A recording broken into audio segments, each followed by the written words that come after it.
မြန်မာငွေနဲ့ကိုရီးယားငွေကွာခြားချက်လေးတွေပြောပြပေးပါတဲ့ဟိုကျမပတ်စံအိတ်ထဲကနေလေပတ်စံ1000တန်ရှိမလားဆိုပြီးကြည့်တော့1000တန်မရှိဘူးဒါ9000တန်နဲ့1000တန်ပေါ့နော်ပြောချင်တာကကိုရီးယားငွေ1000ဆိုရင်အခုမြန်မာ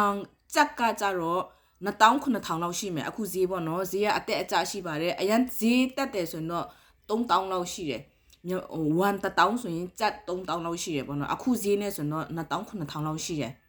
ပြီးတော့ဒီကိုရီးယားနိုင်ငံမှာလူတယောက်တနာရီလောက်အခအခြေခံလောက်အခအခုပြောပြပေးပါမယ်လူတယောက်တနာရီအခြေခံလောက်အခက1000နဲ့300 1000နဲ့320ဝမ်ရှိတယ်ပေါ့နော်အဲ့ဆို1320ဒါဆိုကြက်နဲ့တွက်မယ်ဆိုရင်တနာရီကိုကြက်3000နီးပါးလောက်ရှိမလားပေါ့နော်တွက်ကြည့်မယ်ဆိုတော့အဲ့လောက်ရှိတယ်ပေါ့နော်